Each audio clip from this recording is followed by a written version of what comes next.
இன்னைக்கு வீடியோக்கு ரீஸ்டாக் கலெக்ஷனா பார்க்க போறோம்க்கா. ஆமாங்க, ரீஸ்டாக் கலெக்ஷன் தாங்க. 290 ரூபாய்க்கு உங்களுக்கு லினன் காட்டனுங்க. இது எல்லாமே நம்மகிட்ட ஃபாஸ்ட் மூவ்மெண்ட் சாரிங்க. இப்போ 4 கலர் மட்டும் இப்போ நம்மகிட்ட அவைலபிள் இருக்குங்க. இப்போ அது மட்டும் நான் உங்களுக்காக ஒன் பை ஒன்றா ஷோ பண்ணுறேன் பாருங்க. இதோட ப்ரைஸ் பார்த்தீங்கன்னா 290 ரூபாய் மட்டும்தாங்க.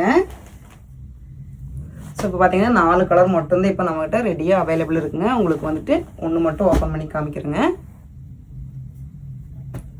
ஸோ சாரீ ஃபுல்லு பார்த்தீங்கன்னா இந்த மாதிரி ஃப்ளவர் டிசைன்லேயே கொடுத்துருக்கோம். சாரீ ஃபுல்லு இந்த மாதிரி ஃப்ளவர் டிசைனே வந்திருக்குங்க. எல்லாமே பார்த்தீங்கன்னா உங்களுக்கு சூப்பரான குவாலிட்டிங்க. பார்டரில் உங்களுக்கு இந்த மாதிரி சில்வரில் வந்திருக்குங்க. ஸோ ப்ளவுஸ் பார்த்தீங்கன்னா இந்த மாதிரி தான் வந்திருக்குங்க. டிசைனில் ப்ளவுஸ் வந்திருக்கு. பல்லு பார்த்தீங்கன்னா இந்த மாதிரி ஒர்க்கில் வந்திருக்குங்க. எல்லாமே பார்த்தீங்கன்னா உங்களுக்கு ப்ரீமியம் குவாலிட்டிங்க. ஸோ இன்றைக்கி நான் காமிச்ச கலெக்ஷன்ஸ் பிடிச்சதுன்னா உடனே எங்கள் ஸ்க்ரீனில் தெரிய நம்பருக்கு ஸ்க்ரீன்ஷாட் எடுத்து ஆர்டர் புக் பண்ணிக்கங்க. மிஸ் பண்ணிடாதீங்க.